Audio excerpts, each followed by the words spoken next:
आज जब एनकाउंटर में 5 लाख का इनामी असद मारा गया तो हमने उसकी क्राइम कुंडली भी खंगाली। हमने ये भी जानने की कोशिश की कि आखिर असद की किस्मत में ऐसी मौत लिखी किसने। तो हमें जो नाम मिला वो था अतीक अहमद का। अतीक ने अपने घर में अपराध का एक ऐसा वृक्ष लगाया जिसकी हर शाख जुर्म के कड़वे फलों से लदी हुई है।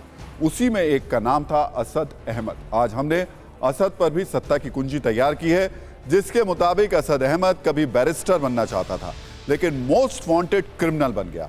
असद ने इसी साल लखनऊ के एक नामी स्कूल से 85% नंबरों के साथ 12वीं पास की थी।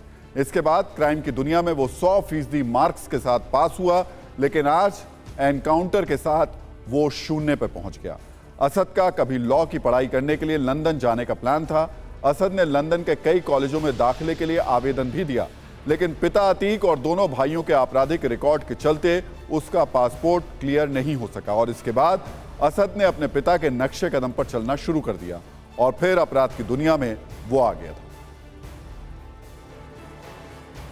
वैसे जिस तरह एक कहावत है कि पूत के पांव पालने में ही दिख जाते हैं, वैसे ही अतीक के इस कपूत की कुख्यात कहानियों के किस्से स्कूल के दिनों से ही चर्चा में आने लगे थे। असद के सिर पर अपने पिता की माफियागिरी का नशा इस कदर सवार था कि उसने स्कूल के दिनों से ही गुंडागर्दी करनी शुरू कर दी थी।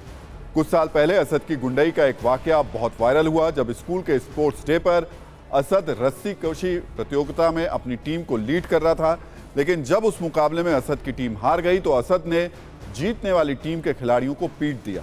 इसके बाद जब टीचर मारपीट में बीच बचाव करने के लिए आए तो असद अहमद ने उन्हें भी पीट दिया। इस घटना के बाद लोगों में काफी गुस्सा तो था, लेकिन अतीक का नाम सामने आने के बाद सब शांत हो गए और किसी ने मुंह नहीं खोला।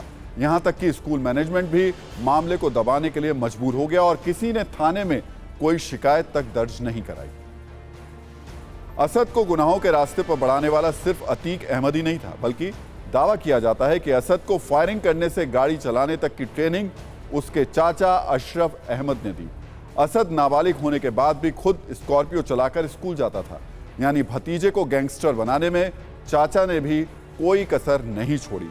इसके अलावा असद को कार रेसिंग और घुड़सवारी का भी शौक था और इसकी ट्रेनिंग भी उसे अशरफ ने ही दी थी। लेकिन असद अहमद को सिर्फ रेसिंग और घुड़सवारी का ही शौक नहीं था, बल्कि अतीक के रुतबे और रसूख की वजह से वो काफी लेविश जिंदगी जीता था। असद महंगी घड़ियों का शौकीन था और उसके पास कई विदेशी घड़ियां भी मौजूद थी जिनकी कीमत लाखों में थी। इसके अलावा महंगे महंगे मोबाइल्स का इस्तेमाल करता था वो, और आईफोन को भी कभी वो शौकीन था।